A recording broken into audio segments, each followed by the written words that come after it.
Hello everyone, good morning to all. Welcome back to my channel. So dear students, in this video introduction part two of simple equation. अब हम इसमें आगे बढ़ेंगे formation of simple equations and the solution of the simple equation. तो सबसे पहले एक recap ले लेते हैं कि हमने इंट्रोडक्शन पार्ट वन में क्या पढ़ा था बच्चे। हमारे पास क्या था कि एक सिंपल इक्वेशन है, सिंपल इक्वेशन के साथ कुछ टर्म्स रिलेटेड थी। First one is your constant, second one is your variable and third one is your coefficient. अब हमारे पास कांस्टेंट क्या होता है? कांस्टेंट विदाउट वेरिएबल टर्म जो थी कांस्टेंट, वो any value can taken by the equation, that is constant. उसके बाद हमारे पास जितने भी ये वेरिएबल्स थे, X Y Z A B M N, ये सारे अल्फ़ाबेटिकल वर्ड्स जो होते हैं सिंपल इक्वेशन में, वो हमारे पास वेरिएबल्स होते हैं। और वेरिएबल के साथ जो हमारे पास नंमेरिकल वैल्यू लगी होती है उसको हम क्या बोलते हैं? कोफिशिएंट। ये थी हमारी simple equation. And one more thing is कि what is the recognition of the simple equation, कि हम उसको पहचान कैसे सकते हैं। सिंपल इक्वेशन की पहचान बच्चे ये होती है कि उसके बीच में क्या होता है? साइन ऑफ इक्वालिटी होता है, तभी वो सिंपल इक्वेशन बनती है। अदरवाइज अगर हम देखें कि 3x + 7 = 28, this is the simple equation, right. अगर मैं अकेला यहाँ पे लेफ्ट हैंड साइड ले लूँ, लेफ्ट हैंड साइड कौन सी है? 3x + 7। और राइट हैंड साइड अकेली कौन सी है? 28, राइट हैंड साइड। ये जो हमारे अकेले सेपरेट 28 होते हैं, ये क्या होते हैं? एक्सप्रेशंस। ये ऑलरेडी मैं आपको बता चुकी हूँ फर्स्ट वीडियो में। 3x + 7 ये भी हमारा क्या था? एक्सप्रेशंस। ऑलराइट, तो ये थी some basic terms which are related to the simple equation. Now next जो हमने आज करना है इस वीडियो में, वो है हमारे पास फॉर्मेशन ऑफ सिंपल इक्वेशन।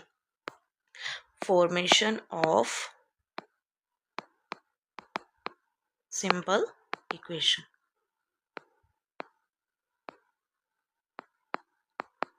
ये बहुत सिंपल है बच्चे। फॉर्मेशन क्या होता है कि हमने सिंपल इक्वेशंस को बनाना कैसे, हम कैसे लिख सकते हैं। सबसे पहले तो हमारे पास, आपको पता है मैथमेटिक्स में ऑपरेटर्स कौन कौन से होते हैं? ऑपरेटर्स क्या होते हैं? प्लस, माइनस, मल्टीप्लिकेशन, डिवीजन, ये सारे हमारे पास मैथमेटिकल ऑपरेटर्स हैं। इन्हीं चार ऑपरेशंस को यूज़ करके हम डिफरेंट डिफरेंट सिंपल इक्वेशंस बना सकते हैं। फर्स्ट वन चलो हम लेते हैं यहाँ पे सम। सम मीन्स एडिशन, सबसे basic operator of the mathematics. अब एडिशन सिंबल को यूज़ करके हमने सिंपल इक्वेशन बनानी है, तो होता क्या है कि हमारे पास कोई स्टेटमेंट होती है, जैसे मैं आपको बोल दूं कि addition of two numbers, addition of two numbers x and 3 is 21। ये मैंने आपको एक स्टेटमेंट दे दी, addition of two number x and 3, x and 3 is 21। तो अब आपने इस स्टेटमेंट को पढ़ के इक्वेशन बनानी। एडिशन मीन्स प्लस, कौन कौन से नंबर्स को हम ऐड ऑन कर रहे हैं? x हमारा वेरिएबल हो गया, और दूसरा नंबर कौन सा है? 3। इज का मतलब क्या होता है यहाँ पे? Equal. Is means equal to 21। तो हमारे पास यहाँ पे सिंपल इक्वेशन कौन सी बन गई? x + 3 = 21। किस ऑपरेटर का यूज़ किया हमने यहाँ पे? हमने ऑपरेटर यूज़ किया एडिशन का, प्लस का। तो ये थी formation of simple equation by adding the numbers. अब जो नेक्स्ट आती है वो हम ले लेते हैं यहाँ पे डिफरेंस। डिफरेंस मीन्स दो नंबर्स का डिफरेंस, मीन्स माइनस, दो नंबर्स को माइनस करना। इसमें हम ऐसे स्टेटमेंट ले देते हैं, इसमें कुछ वर्ड्स आते हैं, जैसे होते हैं हमारे पास taken away, taken away, minus. Taken away means कि कोई चीज़ कहीं से ले लेना, उसको टेक अवे कर लेना। और माइनस का आप सबको पता है, वेरी बेसिक है, माइनस मीन्स सब्ट्रैक्ट ही करना। तो डिफरेंस की इक्वेशन हम कैसे बनाएंगे? अगेन हम लिख लेते हैं कि 7 is taken away from m gives 15। Right. अब 7 इज टेकन अवे फ्रॉम, यहाँ पे एक बात का ध्यान रखना आपने कि from, 7 is taken away from, 7 किस में से लेके जा रहे हैं हम, m में से, तो m पहले आएगा, m में से क्या ले रहे हैं हम, 7 माइनस कर रहे हैं, गिव्स मीन्स इक्वल टू 15, कि अगर हम m में से 7 निकाल दें तो वो हमें क्या आंसर देता है, 15 देता है। तो ये हमारी सिंपल इक्वेशन बन गई डिफरेंस को लेके।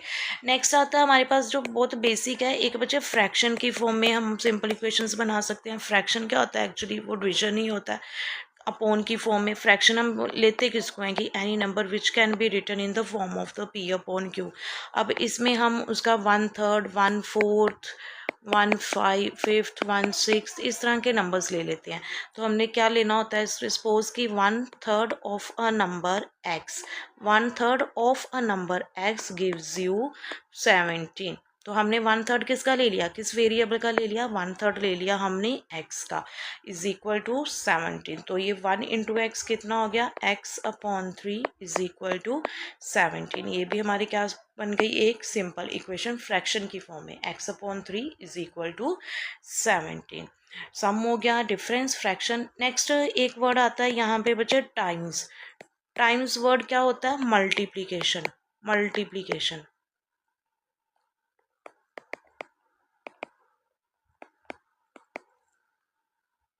मल्टीप्लीकेशन किस चीज़ का, अगर मैं लिख देती हूँ 3 times of number p gives 21, 3 times of number p gives 21। अब 3 टाइम्स, टाइम्स मीन्स मल्टीप्लाई, किसका, 3 times of p, 3 times of p gives 21। तो इसका मतलब क्या होगा कि जो भी हमने वेरिएबल लिया है उसका हमने कितना कर दिया, 3 टाइम्स कर दिया। थ्राइस बोल सकते हैं, डबल ट्वाइस बोल सकते हैं।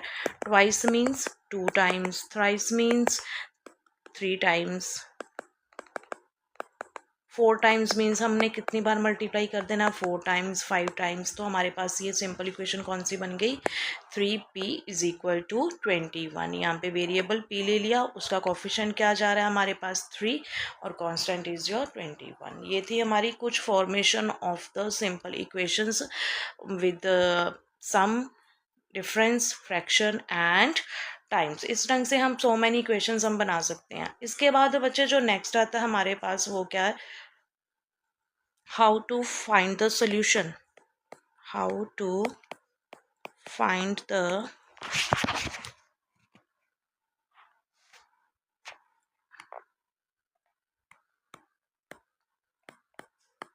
solution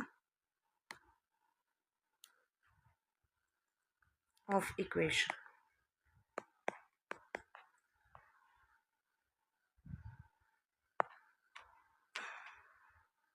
how to find the solution of equation. अब सपोज हमारे पास यहाँ पे एक इक्वेशन है, 7m इज इक्वल टू 21। तो 2 methods are there, first one is your balancing method, balancing method. Second हमारा आता है transposing method, transposing method. How to find the solution of the equation means कि हमारे पास जो हम 7m इज इक्वल टू 21 लेके जा रहे हैं, इसमें हमारा वेरिएबल कौन सा है, m। तो हमने क्या करना होता है, उसका सोल्यूशन निकालना है, मीन्स कि m की वैल्यू निकालनी है जो इस इक्वेशन को क्या करेगी, सेटिस्फाई करेगी। सेटिस्फाई मीन्स कि अब जब हम जो भी वैल्यू निकालेंगे उसको लेफ्ट हैंड साइड में और राइट हैंड साइड में पुट करने के बाद वो दोनों चीज़ें इक्वल आनी चाहिए। सपोज अगर हम यहाँ पे वैसे एक्चुअली ये तो सोल्यूशन है, बैलेंसिंग मेथड पहले हम कर लेते हैं, सोल्यूशन बाद में करते हैं। तो क्या होता है हमारे पास बैलेंसिंग मेथड में, अगर 7m इज इक्वल टू 21 है, सबसे पहले हम देख लेते हैं बच्चे, हमारे पास बहुत बेसिक है, अगर हमारे पास कोई number plus is equal to के लेफ्ट हैंड साइड पे प्लस हो रहा है, वो दूसरी साइड जाके क्या होगा, माइनस। अगर यहाँ माइनस हो रहा है, इक्वल टू के दूसरी साइड जाके क्या होगा, प्लस। यहाँ डिवाइड हो रहा है तो दूसरी साइड जाके क्या हो जाएगा, मल्टीप्लाई। अगर यहाँ मल्टीप्लाई हो रहा है तो दूसरी साइड जाके क्या हो जाएगा, डिवाइड। ऑलराइट। अब आता है 7m is equal to 21। Balancing method में हमारे पास वेरिएबल के साथ जो भी ऑपरेशन चल रहा है, अब यहाँ पे m है हमारे पास वेरिएबल, इसके साथ जो 7 है ये क्या कर रहा है, 7 times of m, that means multiply हो रहा है। तो हमने क्या कर देना, दोनों साइड से डिवाइड कर देना। बैलेंसिंग में रिवर्स चलना है हमने, अगर कोई नंबर मल्टीप्लाई हो रहा है तो सेम नंबर को मल्टीप्लाई करना है, अगर कोई नंबर मल्टीप्लाई हो रहा है तो सेम नंबर को ही डिवाइड करना है, उल्टा कर देना हमने। तो 7m इज इक्वल टू 21। तो हम क्या करेंगे, divide 7 to both the sides. तो 7m अपॉन 7, 21 अपॉन 7। अब ये 7 से ये 7 क्या हो गया हमारा, कट गया, 7 1 ज़ा 7m। तो हेयर 7 1 ज़ा 7, 7 3 ज़ा 21। तो हमारे पास m की वैल्यू कितनी आ गई, 3। ये था हमारा बैलेंसिंग मेथड कि 7 अगर मल्टीप्लाई हो रहा है तो 7 से हमने डिवाइड कर दिया। अगर 7 डिवाइड कर रहा होता तो हमने दोनों साइड से 7 से मल्टीप्लाई कर देना था। अब इसी इक्वेशन को हम यूज़ करेंगे ट्रांसपोजिंग मेथड सॉल्व करने में। ट्रांसपोजिंग मेथड में क्या होता है कि हम ये वाला रूल अप्लाई करेंगे। अब 7 इधर क्या हो रहा है, इक्वालिटी के साइन पे मल्टीप्लाई हो रहा है, जब ये दूसरी साइड जाएगा तो दूसरी साइड जाके 21 के साथ क्या हो जाएगा, डिवाइड। तो 7 1 ज़ा 7, 7 3 ज़ा 21। तो हमारे पास m की वैल्यू क्या आ गई, 3। तो क्या होता है बच्चे, दोनों मेथड में जो वैल्यू आएगी m की वो तो सेम आएगी, बस मेथड क्या है हमारा, बैलेंसिंग मेथड में जो भी कोफिशिएंट होता है हमारा, हमने उसको वैनिश करना होता है, रिमूव करना होता है। क्लियर टू एवरीवन, दोनों केसेस में सेम करना है हमने। बस बैलेंसिंग मेथड में अगर कोई कोफिशिएंट जो है अगर मल्टीप्लाई हो रहा है तो डिवाइड कर दो, डिवाइड हो रहा है तो मल्टीप्लाई कर दो। तो ट्रांसपोजिंग मेथड में तो हमने उसकी पोजीशन चेंज करनी होती। इसका मतलब क्या होता है, transposing the changing the position, changing the position of the coefficient, right. तो ये था हमारे पास how to find the solution of the equation 7m is equal to 21। अब आप देखो यहाँ पे m इज इक्वल टू 3 हमारे पास, इसका क्या आ गया, सोल्यूशन आ गया। अब क्या होता है कि कई बार देखो कि अगर सेम वैल्यू है, मैंने आपको इक्वेशन दी 7m इज इक्वल टू 21, आपको इक्वेशन दी हुई है। अगर आपको उन्होंने कोई नंबर दे दिया, सपोज कि m की वैल्यू आपको दी उन्होंने 2, तो आपने क्या करना है कि चेक करना है, चेक वेदर कि m is the solution of the equation, is m the solution of equation और not. Value is given same, तो हमारे पास वैल्यू क्या गिवन, m की 2। तो हम क्या करेंगे, 7 इंटू m की जगह क्या फिल कर देंगे, 2 इज इक्वल टू 21, 7 2 ज़ा 14। तो is 14 equal to 21, no, that means left hand side is not equal to right hand side. हमारे पास left hand side equal right hand side के नहीं आई, तो that means m is equal to 2 is not the solution, is not the solution.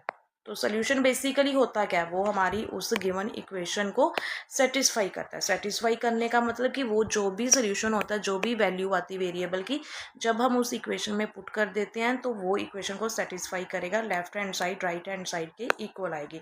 Similarly अगर मैं यहाँ पे 7m इज इक्वल टू 21, आपको m की वैल्यू दे देती हूँ 3, मैंने यहाँ पे m की वैल्यू 3 दे दी। अब आप बच्चे चेक करके बताओ कि क्या ये सोल्यूशन है इस इक्वेशन का। तो हम क्या करेंगे, हम m की जगह क्या वैल्यू पुट कर देंगे, 3 इज इक्वल टू 21, 7 3 ज़ा 21, this is the left hand side and is equal to 21, this is the right hand side. तो both are equal, left hand side is equal to right hand side, so therefore m is equal to 3 is the solution। तो basically आज हमने इस video में क्या देखा बच्चे कि पहले तो हमने ये देखा सिंपल कि हम स्टेटमेंट से इक्वेशंस कैसे बना सकते हैं, एडिशन डिफरेंस फ्रैक्शन टाइम्स को लेके। उसके बाद हम उसके सॉल्यूशंस कैसे फाइंड आउट कर सकते हैं, सॉल्यूशन की जो भी वेरिएबल होता है उसकी वैल्यू कैसे फाइंड आउट करनी। बैलेंसिंग मेथड हो गया, ट्रांसपोजिंग मेथड हो गया। उसके बाद आता है हमारे पास कि अगर ऑलरेडी हमारे पास इक्वेशन है और उसकी कोई वैल्यू दी हुई है, वैल्यू फिल करने के बाद आपको ये बताना है कि क्या वो उसका सोल्यूशन है या नहीं है। इस टाइप के क्वेश्चन सारे आपको एनसीईआरटी में मिलेंगे। This is all about the introduction, very simple chapter है। तो अब हम नेक्स्ट वीडियो में इसकी एनसीईआरटी एक्सरसाइज 4.1 स्टार्ट करेंगे। So be ready for that. Till then thank you, take care, bye bye.